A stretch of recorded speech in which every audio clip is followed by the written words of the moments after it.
कार्तिक का महीना प्रारंभ हो जाएगा, कार्तिक पूर्णिमा तक चलेगा। भाग्य पलट ही नहीं रहा, बिल्कुल भाग्य ना पलट रहा। तो कार्तिक के महीने का एक नियम बना, कार्तिक के महीने का एक नियम बना लो। कार्तिक के पूरे महीने में एक बेलपत्र, मंदार का एक पुष्प और एक शमी पत्र, ये 3 चीज हैं। जब आप भगवान शंकर को जल चढ़ाने के लिए शिवालय में जाएं, जल चढ़ाने के बाद ये तीनों चीजें, सबसे पहले चढ़ेगा बेलपत्र, फिर चढ़ेगा मंदार, उसके बाद चढ़ेगा शमी पत्र। ये तीनों चढ़ाकर बाबा के दरवाजे पर प्रणाम कर कर रोज आओ। चढ़ाया हुआ जल थोड़ा सा द्वार पर छीटो। 1 महीना कार्तिक का महीना पूरा कर कर देखना। 1 महीने के बाद आप खुद कहोगे कि मेरे बाबा ने इतना भंडार भर दिया कि मेरी झोली में संभला नहीं। कार्तिक के महीने में पूर्णिमा से पूर्णिमा के बीच में जो सोमवार पड़े, प्रदोष पड़े, शिवरात्रि पड़े, प्रयास करना।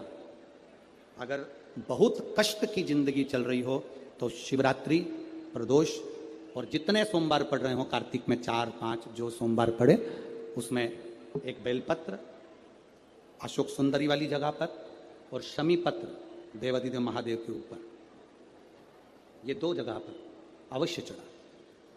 1 महीने में जितने सोमवार पड़ जाएं और प्रदोष पड़े और मासिक शिवरात्रि पड़े, उसमें अवश्य चढ़ा। बेलपत्र कहाँ चढ़ाना है? जम के बोलो जरा। अशोक सुंदरी की जगह। और शमी पत्र कहाँ चढ़ाना है? देवादिदेव महादेव के ऊपर। एक बार चढ़ाकर देखो, आपके जीवन का जो आनंद है, जो अपने हृदय की कामनाएं हैं, अपने हृदय के भाव हैं, कार्तिक का जो महीना है भगवान षडानंद कार्तिकेय जी के लिए मूल है। इस षडानंद कार्तिकेय जी ने जब तारकासुर का संहार किया था, तारकासुर को जब मार दिया था, तो 33 कोटि देवताओं ने षडानंद कार्तिकेय जी को वर प्रदान किया।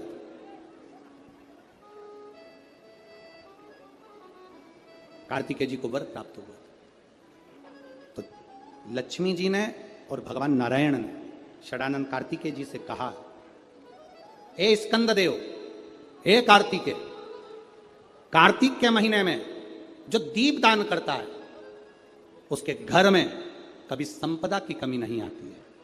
कार्तिक महीने के दीपदान की महत्वता जैसे ही लक्ष्मी और नारायण ने कही, तब ब्रह्मदेव प्रकट हुए और देवादिदेव महादेव प्रकट हुए मां पार्वती के साथ में, और ब्रह्मा जी प्रकट हुए मां ब्रह्माणी के साथ में। उन्होंने वर प्रदान कर दिया। षडानंद कार्तिकेय भूलवश भी अगर कोई बेलपत्र और शमी पत्र दोनों एक साथ आपकी बहन अशोक सुंदरी और आपके पिता देवादिदेव महादेव को शमी पत्र जो समर्पित कर देगा, षडानंद कार्तिकेय इस कार्तिक के महीने में देवादिदेव महादेव कहते हैं उसके यहां कुबेर का भंडार शिव भर देते हैं। एक शमी पत्र, फिर समझिएगा, ये जो बेलपत्र है ये आप समर्पित करेंगे अशोक सुंदरी वाली जगह पर। कहां समर्पित करेंगे? अशोक सुंदरी की जगह। और शमी पत्र आप समर्पित करेंगे देवादिदेव महादेव के ऊपर। बस इसमें एक चीज का स्मरण अपने को करना है, जब अपन अशोक सुंदरी की जगह पर बेलपत्र चढ़ाएंगे तो ये डंडी का जो मुख है ये महादेव के जो खाली स्थान है, खाली वाली जगह, उसे ओर होगा। शमी पत्र की जो डंडी का मुख है इसी की ओर, जिस ओर तुमने बेलपत्र चढ़ाया है उसी ओर शमी पत्र की भी डंडी का मुख उसी ओर होगा। जहां पर आप बेलपत्र की डंडी का मुख रख रहे हैं उसी ओर शमी पत्र की डंडी का भी मुख उसी ओर होगा। तो निर्धारित करना कि हम कार्तिक के जो 7 नियम है, कार्तिक के महीने के जो 7 नियम बताए गए हैं, कम से कम हम 7 नियम में से एक नियम ऐसा पकड़ें जिससे हमारा जीवन सार्थक हो जाए।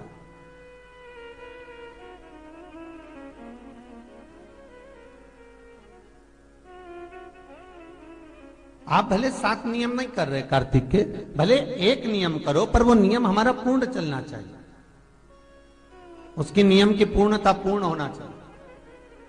आपको कहा था कार्तिक के 7 नियम हैं, उसमें पहला दीपदान, दूसरा तुलसी पूजन, तीसरा भूमि पर शयन, चौथा शरीर पर तेल नहीं लगाना, 5वां सुंदर दलहन की चीजों का त्याग करना, और छठा ब्रह्मचार्य व्रत का पालन करना, और सातवां अपने जीवन में कार्तिक के महीने में चाहे वाणी का संयम हो, चाहे भोजन का संयम हो, चाहे शब्दों का संयम हो, चाहे दृष्टि का संयम हो, चाहे इंद्रियों का संयम हो, वो संयम रखें।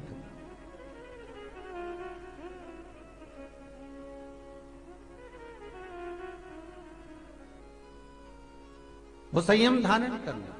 अब हमें ये ज्ञात करना है कि 7 नियम जो कार्तिक के महीने के होते हैं, कार्तिक माहत्म्य में जो 7 नियम बताए गए होते हैं, इन 7 नियम में से कोई एक नियम हम हमारी जिंदगी में उतार लें, कोई एक नियम हम हमारे जीवन में उतार लें, जिस नियम के बल पर हमें परमात्मा का साक्षीकरण हो जाए।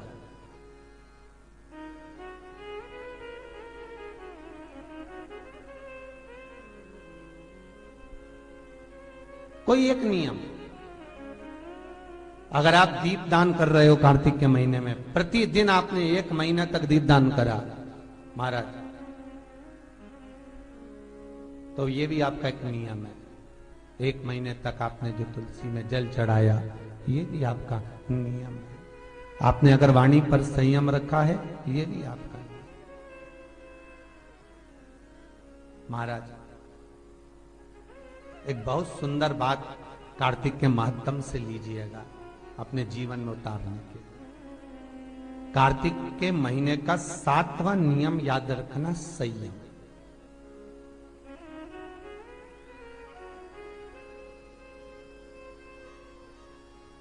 किस समय पर किस चीज का संयम होना चाहिए, ये हमारे कार्तिक का महीना प्रारंभ हो जाएगा, कार्तिक पूर्णिमा तक चलेगा। तुमको अगर लग रहा है कि मेरे दशा नहीं बदल रही, मैंने दिशा बदल कर देख लिया, मैंने घर का रुख बदल कर देख लिया, दुकान बदल कर देख ली, सब कुछ बदल कर देख लिया, साउंड सेट नहीं है, तुमने घर का फर्नीचर बदल कर देख लिया, सब कुछ बदल कर देख लिया, तो अब 1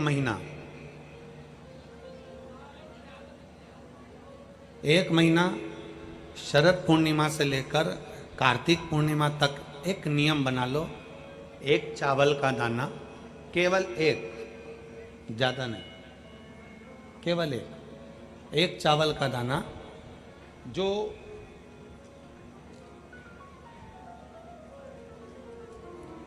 अशोक सुंदरी वाली जो जगह है सामने, 1 चावल का दाना जो अशोक सुंदरी वाली जगह है, बस उस पर 1 चावल का दाना चढ़ाने का एक नियम आप बना लीजिए। शिव मंदिर जाते हो आप लोग? कौन कौन जाता है? जरा हाथ उठाओ सभी लोग। हाँ ठीक है, रखो रखो, धन्यवाद, प्रणाम आपको, नमन, जो आप भगवान शंकर के मंदिर जाते हो।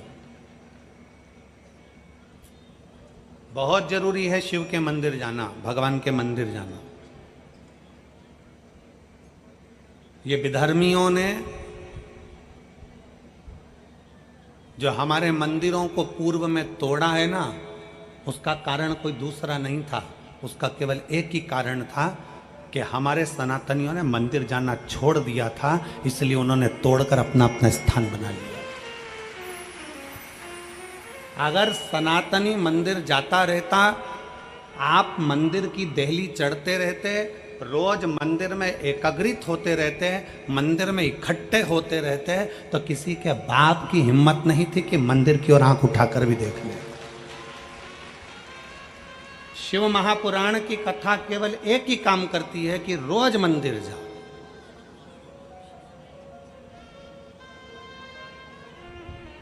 शरद पूर्णिमा से लेकर कार्तिक पूर्णिमा तक के बीच में एक नियम बना लो कि मैं जल चढ़ाने रोज जाती हूं, 1 चावल का दाना मैं अशोक सुंदरी वाली जगह पर समर्पित करूंगी, केवल 1।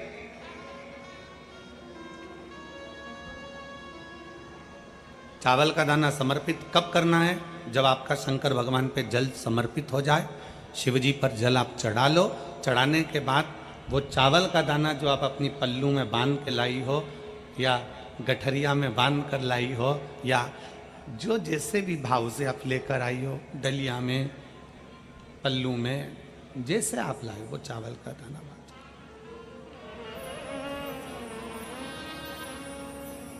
उस एक चावल के दाने को 1 महीने तक आप रोज एक चावल का दाना लेकर जाओ, रोज चढ़ाओ, अपनी कामना कर कर बाबा मैंने दिशा बदल कर देख ली, दुकान बदल कर देख लिया, व्यापार बदल कर देख लिया, घर बदल कर देख लिया, काम बदल कर देख लिया, पर मेरी दशा नहीं बदल रही। अब ये मैंने चावल का दाना, चावल का मतलब होता है अक्षत।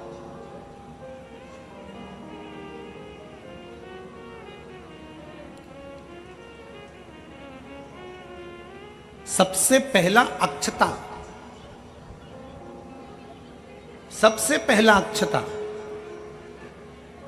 स्वयं अन्नपूर्णा महारानी काशी में विराजमान होकर नंदी पर बैठ कर आए हुए देवादिदेव महादेव की साक्षी में कहती है। स्वयं अन्नपूर्णा महारानी काशी की पवित्र भूमि पर नंदी पर बैठ कर आए हुए भगवान शंकर से कहती है, भोले बाबा, हे शिव, हे शंकर, हे विश्वनाथ, विश्व का भरण पोषण करने वाले हे विश्वनाथ, मैं आपको क्या दूं?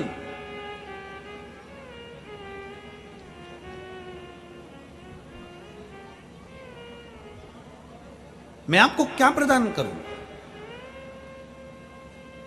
अन्नपूर्णा महारानी कहती है कि मैं आपको क्या दूं जिससे संपूर्ण ब्रह्मांड का कल्याण हो जाए और आपकी कृपा दृष्टि मुझ पर हो जाए और मेरी भी दशा बदल जाए। मैं आपको क्या दूं?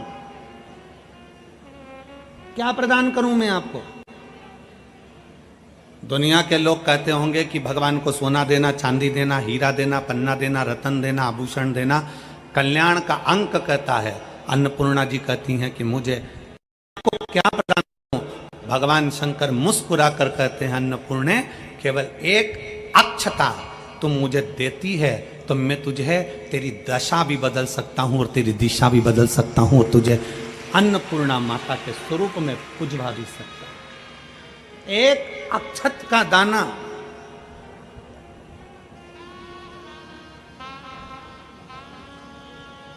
तिलक लगाते हैं, मेरी जीजियां तिलक लगाती हैं, तिलक लगाती हैं तो चावल लगाती हैं कि नहीं लगाती हैं? बोलो, जम के बोलो जरा। लगाती हैं ना?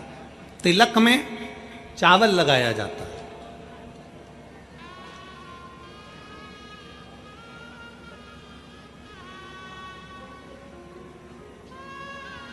चावल का मतलब क्या होता है? तिलक लगाने के बाद अक्षत क्यों लगाया गया? उसका कारण यह है कि भगवान मेरे ऊपर ऐसी कृपा करना कि ये जो मैंने चावल का मतलब होता है कि ये घड़ी वापिस देखने को मिले। आज मैं अगर यजमान बना हूं, आज अगर मैंने आज पूजन करी है, आराधना करी है, यज्ञ करा है, अनुष्ठान करा है, देवी जी की प्राण प्रतिष्ठा करी है, मैंने कोई हवन करा है, पंडित जी ने तिलक लगाया, चावल लगाया। चावल का मतलब है कि ये बार बार जजमान बनता रहे, ये बार बार ऐसी कृपा भगवान करे कि इसके ऊपर ऐसी करुणा हो कि ये बार बार कथा कराते रहे, ये बार बार यज्ञ कराते रहे, ये बार बार अनुष्ठान कराते रहे। अक्षत का मतलब पुनरावृत्ति, बार बार हो।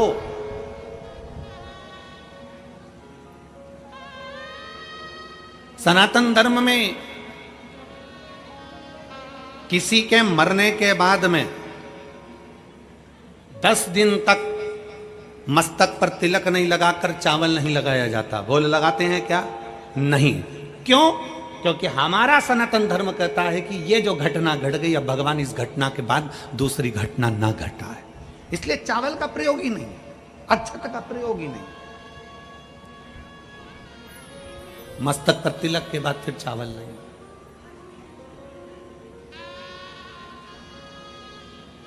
एक अक्षता, एक बेलपत्र और एक लोटा जल, यह हमारी जिंदगी की सार्थकता है। एक अक्षत, एक बेलपत्र, एक लोटा जल, यह हमारी जिंदगी की सार्थकता है। शिव महापुराण की कथा कहती है, शरद पूर्णिमा से लेकर कार्तिक पूर्णिमा तक एक चावल का दाना अशोक सुंदरी वाली जगह पर, अशोक सुंदरी की जगह मालूम है ना सबको? सबको स्मरण में है? अशोक सुंदरी वाली जगह पर वो चावल का दाना कब चढ़ाना है? जब हम भगवान शंकर को जल समर्पित कर दें। जल समर्पित करा, अपने घर की ओर आ रहे हैं, उसके पहले चावल का दाना अपनी पल्लू में से खोल कर निकाला, चढ़ाया, भगवान को प्रणाम करा। बाबा बहुत कुछ कर कर देख लिया पर दशा नहीं बदली। एक चावल का दाना मेरे घर की दशा देख लेना मेरे भोले बाबा। और मैंने सुना है कि कार्तिक के महीने में अशोक सुंदरी अपने पिता के घर में रहकर माता लक्ष्मी की गोद में धन देती है, मैंने सुना है। तो मेरे बाबा आप ये अशोक सुंदरी से कहकर मेरे भी गोदी में ऐसी खुशियां भर देना कि जीवन में कभी दुख ना आए। एक चावल, एक अक्षत,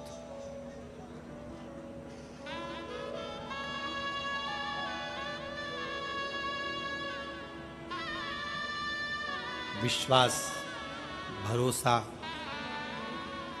शिव तत्व की ओर। जब हम अपने भरोसे को दड़ी बना लेते हैं, जब हमारे विश्वास को हम दड़ी बना लेते हैं, जब हमारे भरोसे को हम प्रबल बना लेते हैं, तो शिव क्यों ना सुने? शंकर कैसे ना सुने? शिव महापुराण की कथा कहती है,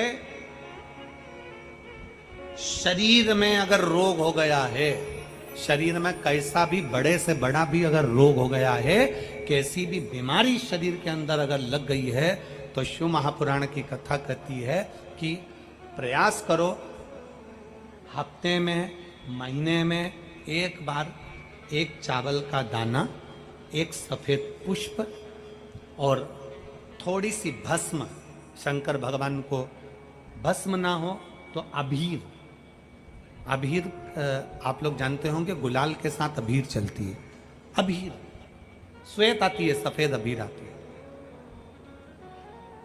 अबीर भगवान शंकर को समर्पित करो।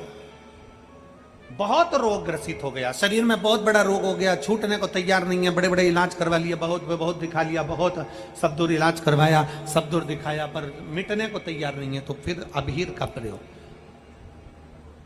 एक चावल का दाना, एक श्वेत पुष्प और अबीर भगवान शंकर को समर्पित करिए, शिव को समर्पित। महीने में या हफ्ते में एक बार भगवान शंकर को देना प्रारंभ करिए। धीरे धीरे धीरे धीरे शरीर का रोग अपने आप समाप्त होना प्रारंभ हो जाए। अपने पूरा जीवन निकल जाए मनुष्य का, पूरी जिंदगी चले जाए मानव की, तो भी नहीं समझ पाता कि शिव की अविरल भक्ति है क्या। देखिए, परिश्रम, पारदर्शिता, प्रेम और पवित्रता, ये चार चीजें। पहले नंबर पर है परिश्रम। आप कुछ करना चाहते हो, जिंदगी में आगे बढ़ना चाहते हो, खूब उन्नति की सीढ़ी पर चढ़ना चाहते हो, तो आपकी जिंदगी में परिश्रम करना जरूरी है।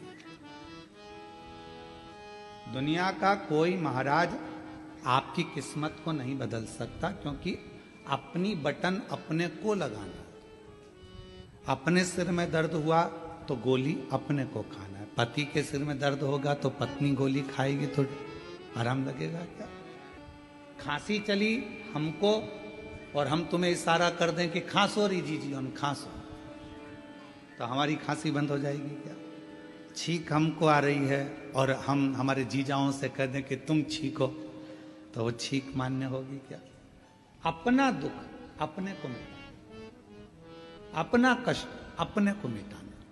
कोई दुनिया का कोई महाराज ऐसा नहीं है तुम्हारे दुख को मिटा दे। तुम्हारे दुख को तुम्हें स्वयं मिटाना पड़ेगा, परिश्रम कर कर, मेहनत कर कर और भगवान शंकर पर विश्वास कर, शिव पर भरोसा कर, शिव पर विश्वास कर। एक परिश्रम जब व्यक्ति करता है तो उसकी सफलता उसके साथ चलती है। हम बेटा बेटियों से कहते हैं कि तुम क्यों टेंशन लेते हो, एक एग्जाम क्लियर नहीं हुआ, दूसरा होगा, दूसरा नहीं हुआ, तीसरा होगा, तीसरा नहीं हुआ, चौथा होगा। थोड़ा इंतजार तो करो।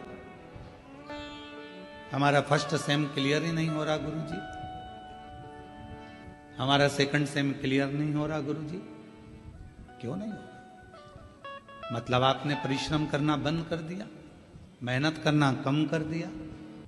कोई नहीं बदल सकता, आप स्वयं बदल सकते हो। आप में वो बल है कि कलेक्टर की कुर्सी पर भी आप बैठ सकते हो और एसपी की कुर्सी पर भी आप बैठ सकते हो। पर अपना परिश्रम ही नहीं करना हमको, और हमको विचार करना है कि कोई ऐसा मिल जाए जो हमारी किस्मत बदल दे, तो फिर ऐसे मिलेंगे पर आपसे थोड़ा बहुत कहेंगे कि लाओ इतना धन ला कर दो, इतनी पूंजी ला कर दो, हम तुम्हारी किस्मत बदल देंगे। मालूम पड़े अगर कोई किस्मत बदलता होता तो सबसे पहले वो अपनी ही नहीं बदल लेता। परिश्रम आपकी जिंदगी को श्रेष्ठ बना देता, मेहनत। और परिश्रम के साथ में जरूरी है विश्वास। और विश्वास भी किस पर? कुटुंब पर करा, रिश्तेदारों पर करा, मित्रों पर करा, नातेदारों पर करा। एक ना एक दिन हो सकता है कि धन के लोभ में या अपने भले के चक्कर में तुम्हारा विश्वास टूट जाए। पर विश्वास एक जगह का कभी नहीं टूटता, वो है मेरे देव अधिदेव महादेव पर करा गया विश्वास। मेरे शंकर भगवान का भरोसा कभी नहीं टूटेगा, मेरे शिव का विश्वास कभी नहीं टूटेगा। आपने अगर भगवान शंकर जी पर भरोसा किया है कि मैं परिश्रम भी कर रहा हूं, मेहनत भी कर रहा हूं, और साथ में मैंने शिव पर विश्वास भी कर रहा हूं, एक लोटा जल सारी समस्या का हल। मतलब मेरी समस्या मिटेगी, मेरा दुख समाप्त होगा, मेरा कष्ट मिटेगा। अब वो दुख आपका नहीं रहा। जब आपने किसी पर भरोसा कर लिया, विश्वास कर लिया, तुमने कह दिया कि मैं तेरे पर इतना विश्वास करती हूं कि मैं तेरी हूं, तू मेरा, मतलब अब तुम्हारे मोबाइल का बैलेंस वही डलवाएगा। निश्चित विश्वास है ना तुम्हारा, भरोसा है ना तुम्हारा। अब तुम्हारे मोबाइल का बैलेंस तुम्हें नहीं डलवाना, क्योंकि भरोसा तुमने उस पर कर लिया। मेरा मोबाइल का बैलेंस खत्म होने वाला है, कल खत्म हो जाएगा, एक कॉल नहीं गया तो शाम तक बैलेंस आ जाएगा। फोन नहीं आया मतलब बैलेंस खत्म हो गया। जब विश्वास दृढ़ हो जाता है, और आप जब पूरे महीने शिव जी के मंदिर जाते हो और एक दिन अगर मंदिर नहीं पहुंचते तो शंकर भगवान को चिंता लग जाती है, जरूर इसके ऊपर कोई दुख आ गया है, मैं पता करता हूं। नंदी जाओ, क्या तकलीफ है मालूम कर कर आओ। नंदी कहता है कि उसके घर में तकलीफ है, तो नंदी उसका दुख नहीं मिट